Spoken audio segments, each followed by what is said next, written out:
یہ ایک روایت میں اضافی الفاظ ہیں، اللہ امرنی بہن، دوسری میں نہیں ہے۔ انی آمرکم بخمس کے بعد شروع ہو جاتی ہے بالجماعت والسمع والطاعت والہجرت والجہاد فی سبیل اللہ۔ مسلمانوں میں تمہیں 5 باتوں کا حکم دے رہا ہوں، اور یہ حکم اللہ نے مجھے دیا ہے، حالانکہ آپ کو بھی حکم دینے کا اختیار ہے، لیکن آپ نے تاکید کے لیے کہا، میں اپنی طرف سے نہیں کہہ رہا، میں پہنچا رہا ہوں۔ انی آمرکم بخمس اللہ امرنی بہن بالجماعت والسمع والطاعت والہجرت والجہاد فی سبیل اللہ۔ ذرا دیانتداری کے ساتھ ہاتھ اٹھائیں ان مجمع میں سے وہ لوگ جنہوں نے پہلے کبھی یہ حدیث سنی ہے۔ ایک تو ادھر میں نے ہاتھ دیکھا ہے، اس کا چرچا ہی نہیں ہمارے ہاں۔ کیوں؟ یہ اس لیول سے متعلق ہے جس لیول پہ ہم سوچتے ہی نہیں۔ اقامت دین کی جدوجہد، نظام کو بدلنے کی جدوجہد، یہ ہمارے ذہن سے خارج، ہمارے تصور دین سے خارج۔ دیکھیے وہ جو ہے بنی الاسلام علی خمس، اس میں امر نہیں ہے، یہ خبر ہے صرف۔ اسلام کی بنیاد 5 چیزوں پر قائم ہے: شہادت اللہ الہ الا اللہ وان محمد رسول اللہ، واقام الصلاۃ وایتاء الزکوٰۃ وصوم رمضان وحج البیت من استطاع الیہ سبیلا۔ یہ حدیث کس کو نہیں معلوم؟ وطن یاد نہ ہو یہ بات دوسری ہے، کس کو نہیں معلوم 5 ارکان اسلام حضور نے بتائے ہیں؟ حالانکہ وہاں یہ ہے میں تمہیں حکم دے رہا ہوں، اور چرچا ہی نہیں ہے ہمارے یہاں۔ جس گاؤں جانا نہیں اس کا راستہ کیا پوچھنا، جو کام ہم نے کرنا ہی نہیں، اس کے جو لوازم ہیں ان کے تذکرے کی کیا ضرورت ہے؟ یہ ہے ہمارا اس وقت کا عام مسلمانوں کا تصور۔ زیادہ سے زیادہ یہ کہ دین کو پھیلاؤ، یا تو یہ کہ اپنی ذاتی نیکی کا تصور ہے، اور یا پھر اس سے اوپر صرف یہ دعوت و تبلیغ۔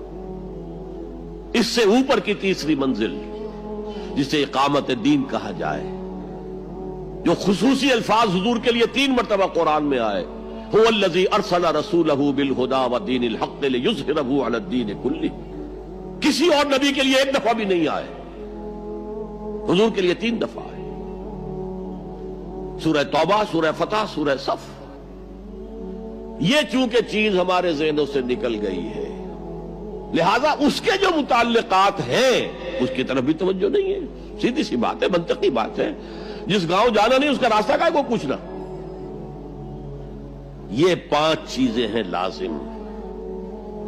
جماعت کی شکل میں رہو، یہ بھی فرمایا علیکم بالجماع، یہ حضور کی حدیث ہے، علیکم بالجماع، لازم جماعت کی شکل میں رہو۔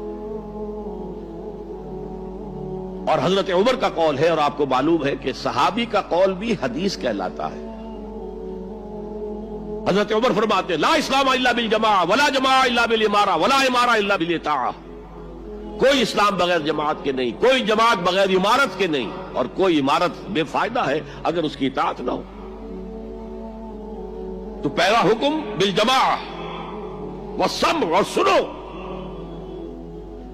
سننے کے لیے وابستہ رہنا ہوگا۔ وابستہ رہ شجر سے امید بہار رکھ۔ اب یہ نہیں ہو سکتا تھا کہ حضور پر کوئی بات آئی ہے تو آپ خود ہر ایک کے گھر جا جا کے اس کو پہنچائیں۔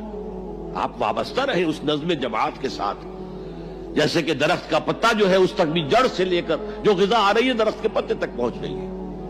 تو پیوستہ رہ شجر سے امید بہار رکھ، اس پیوستگی کے ساتھ، تاکہ وہ سارے احکام آپ تک خود بخود پہنچے۔ والطاعہ، اور اطاعت۔ 3 چیزیں ہو گئی، بالجماعت والسمع والطاعت والہجرت والجہاد فی سبیل اللہ۔ اور میں اس کی حقیقت پہلے بھی بیان کر چکا ہوں۔ ہجرت، اس کی بنیاد کیا ہے؟ حضور سے پوچھا گیا ای الہجرت افضل یا رسول اللہ، اے اللہ کے رسول سب سے اعلیٰ اور سب سے افضل ہجرت کون سی ہے؟ فرمایا ان تہجر ما کرہ ربک، ہر اس چیز کو چھوڑ دو جو تمہارے رب کو پسند نہیں ہے۔ آج اپنے گریبان میں جھانکیے، جو چیز زندگی میں غلط ہے شریعت کی روح سے طے کیجئے کہ اب نہیں ہوگی، اب ختم کر دوں گا، ہجرت شروع ہو گئی آپ کی۔ ان تہجر ما کرہ ربک، ہر اس چیز کو ترک کر دو، چھوڑ دو جو تمہارے رب کو پسند نہیں۔ اور آخری ہجرت تو آئے گی وہ اقامت دین کے آخری مرحلے میں، جب اقدام ہوگا، جب نظام کو چیلنج کیا جائے گا، پھر جو ہجرت ہوگی وہ فرض ہجرت ہوتی ہے۔ مدینے کی ہجرت فرض تھی، ہجرت حبشہ فرض نہیں تھی۔ وہ تو جن لوگوں کی ہمت جواب دے رہی تھی اور جو پرسیکیوشن ہو رہی تھی اور جو تشدد ہو رہا تھا اس کو برداشت نہیں کر پا رہے تھے، انہیں اجازت دے دی گئی کہ ٹھیک ہے چلے جاؤ، حبشہ کی طرف ہجرت کر جاؤ۔ مدینے کی ہجرت فرض تھی، اگر کوئی ہجرت نہیں کر رہا مَا لَكُم مِّن وَلَایَتِهِم مِّن شَيْءٍ حَتَّىٰ يُهَاجِرُوا، تو اے مسلمانوں تمہارا ان سے کوئی تعلق نہیں ہے جب تک کہ وہ ہجرت نہ کرے۔ بلکہ سورہ نساء میں اس کو بھی ایک طرح کا نفاق قرار دیا گیا۔ تو وہ ہجرت بڑی ہجرت ہے، گھر بار چھوڑ کر، اور مکے والے جو گئے تھے چھوڑ کر، وہ قریش کے بھیڑیوں کے رحم و کرم پر چھوڑ کر گئے تھے اپنے گھر والوں کو، اور ان کا سارا گھر کا سامان لوٹا گیا تھا، اور اس سارے سامان سے وہ کیپٹل فراہم کیا گیا تھا جس کو لے کر ابو سفیان کا قافلہ گیا تھا شام کی طرف، جس کا حضور نے پیچھا کیا تھا لیکن وہ نکل گیا تھا۔ جب وہ واپس آ رہا تھا تب حضور نے پھر اس کو کنفرنٹ کرنے کے لیے مدینے سے باہر نکل کر پروگرام بنایا، لیکن وہ اللہ کو کچھ اور منظور تھا، ادھر سے لشکر آ گیا اور جنگ ہو گئی، جنگ بدر ہو گئی۔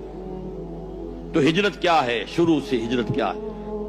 ان تہجر ما کرہ ربک، اور سب سے اوپر کیا ہے؟